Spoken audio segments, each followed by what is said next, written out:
Giant killing. You just saw David the young shepherd boy defeat the Philistine giant Goliath with a single slingshot to the head. In football, we use the term giant killing to describe when a non-league or lower league team beats one of the top teams during a knockout cup game. In my opinion, the 1988 FA Cup final between Wimbledon and Liverpool epitomises this. And yes, Wimbledon actually beat Liverpool to win their only major honour. But why is this a giant killing when both teams were in the same division, you may say? Well, in this video we're going to take a deeper look into Wimbledon FC and its history, the actual match day and routes to the final, and some of the main protagonists to give you a better understanding of how significant this result was in terms of giant killing. Hi, welcome to the channel. Please hit the like button and hope you enjoy the video. David versus Goliath. Wimbledon FC, well AFC Wimbledon as we know them today, play in the English Football League One and play their home games at Plough Lane. They were founded in 1889 and started life as an amateur club called Wimbledon Old Central, after the Old Central School on Wimbledon Common where players had been former pupils. In the first few years they won a couple of trophies, became bankrupt, restarted and moved to Plough Lane. The club joined the Isthmian League in the 1922 season and during this time began to establish themselves as a top amateur team. Wimbledon won 5 league titles by 1959 and then 3 more from 1962 and an FA Amateur Cup in 1963. At this point they decided to go for professional status. It was the 1975 season where Wimbledon became nationally famous. They were playing in the Southern League and went on an amazing FA Cup run. They reached the third round proper and became the first non-league team that century to beat a first division side away from home by beating Burnley at Turf Moor. In the fourth round they were drawn against the reigning first division champions Leeds United and held them to a 0-0 draw at Ellen Road. Goalkeeper Dickie Guy saved the penalty to earn them a replay, which they lost 1-0 in front of over 40,000 fans at Selhurst Park. After winning the Southern League 3 times from 1974 to 1977, Wimbledon joined the Football League in place of Workington for the 1978 season. Wimbledon finished 13th in their first season in the 4th Division. The following season, they won promotion to the 3rd Division, then were relegated back to the 4th. Around this time, relocation to Milton Keynes was considered. Chairman Ron Nodes had entered talks with the Milton Keynes Development Corporation about the possibility of moving the club to the new town, but the plan was never executed. In the 1980s, Wimbledon lost and replaced chairmen and managers, but in the 1986 season, they won promotion to the 1st Division. Top flight football was finally here, and remarkably Wimbledon had reached the 1st Division only 4 years after playing in the 4th Division and 9 years after being elected into the Football League.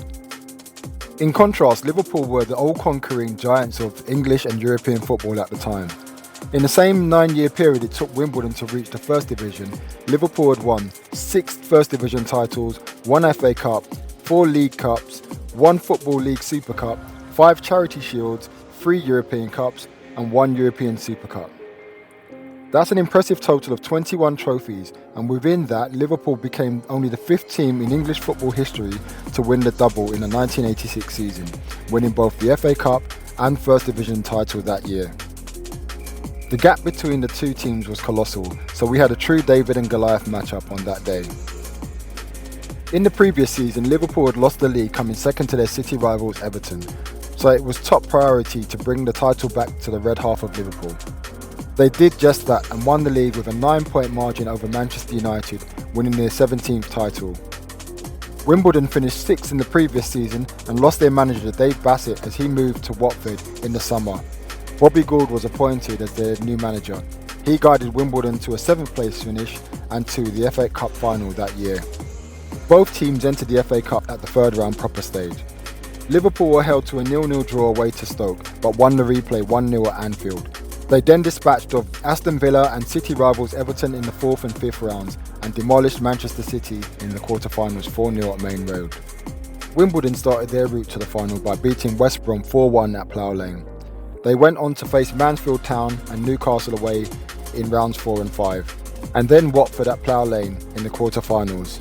I wonder how Mr. Bassett felt about that. Sorry, wrong Bassett. Wrong again, that's more like it. In those days, the semi-finals were not played at Wembley Stadium, but at neutral venues. Liverpool played Nottingham Forest at Hillsborough and won 2-1. The other semi-final was played at White Hart Lane. Luton Town were the opposition, and they were fresh from winning the League Cup, which was known as the Littlewoods Cup earlier that year. They beat Arsenal 3-2 in a brilliant and entertaining comeback match. Another great cup final from the 1980s, which I'd like to cover one day. Wimbledon also won 2-1 and booked their place in the final at Wembley. Whilst Wimbledon were impressing with good results on the pitch, they were also gaining notoriety for other reasons both on and off the pitch. They were dubbed the Crazy Gang by the public and press because of their boisterous character, highly aggressive physical style of play and reputation for lack of discipline on the pitch. To put it bluntly, these guys were hard. Many people view Roy Keane of Manchester United and Patrick Vieira of Arsenal as hard men in football.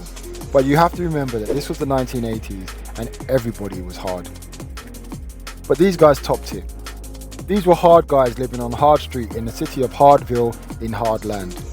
Imagine these guys, plus these guys, with a touch of this guy, and you have the Crazy Gang.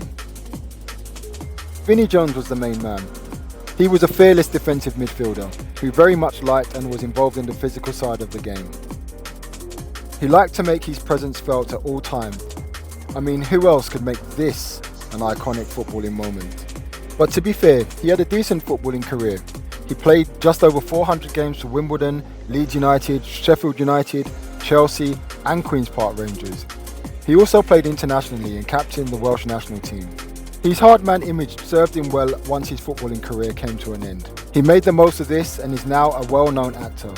He is often typecast as violent criminals and thugs. He landed parts in Lock, Stock and Two Smoking Barrels, Snatch, Gone in 60 Seconds, Mean Machine, and even played Juggernaut in the X-Men The Last Stand. I mean, that's not too bad for an ex-hardman footballer. Now back to the football. The final was played on the 14th of May 1988 at Wembley Stadium, the old Wembley. It was a 3 p.m. kickoff. This is what they did back then, and like most finals, it was a sunny day. Liverpool lined up in a 4-4-2 formation, fresh from winning the league title. This team was dripping in star talent. The likes of Bruce Grobbler in goal, Alan Hansen in central defence, Ray Houghton, Peter Beardsley, and the league top goal scorer with 26, John Aldridge, and the PFA Players Player of the Year, and Football Writers Association Footballer of the Year, and notorious rap star Kanye West. Sorry, John Barnes. Liverpool FC is hard as hell. Wimbledon had a decent side. Goalkeeper Dave Besant, Eric Young in defence, midfielders Dennis Wise and Vinnie Jones, and up front John Fashanu and Terry Gibson. Throughout the game, Liverpool couldn't play their free-flowing and creative style of football, and this was largely down to Wimbledon's persistence and commitment to putting pressure onto Liverpool.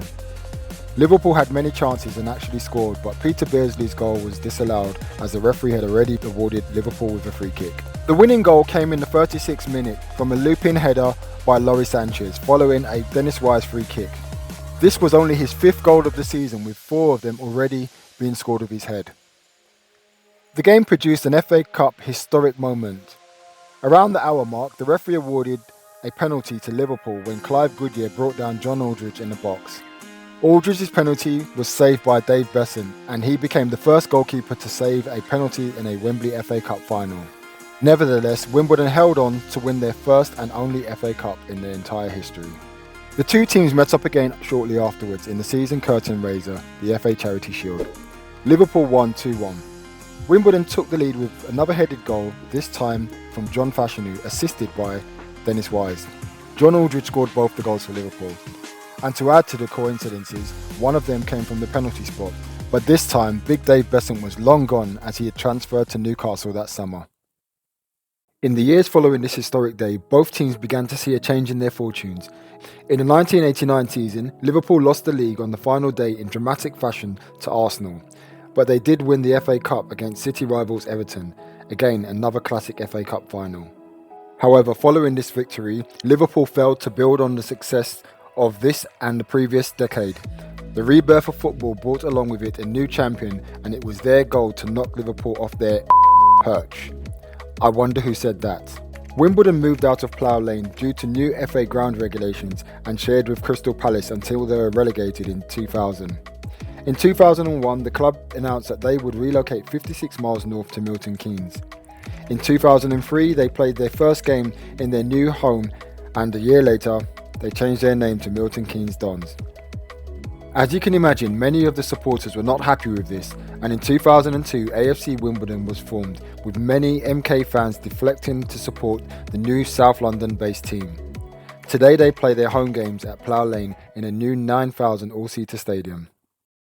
The FA Cup is very famous for lower league giant-killing results. Take a look at Hereford United's 2-1 victory over Newcastle in 1972, Sutton United's 2-1 victory over Coventry in 1989, and most recently Bradford City's 4-2 defeat of then UEFA Super Cup holders Chelsea. The Wimbledon victory, in my personal opinion, is so special when you take into account the two clubs, the histories, the gap in class of player ability and club statures. This, coupled with Wimbledon's incredible whirlwind rise to top flight football in such a short time span, and the fact it was actually a final, and you have a recipe for a good underdog story. A true David and Goliath. We've come to the end now, and if you've come this far, I really hope you've enjoyed what you've seen. What did you think of Wimbledon's achievements and the FA Cup triumph? Let me know if you have any other underdog stories and any others that you would like me to cover. If you've enjoyed what you've seen, please leave a like. It all helps. Oh, and if you care to subscribe, that would be really nice. Take care now, and see you next time on Football Central.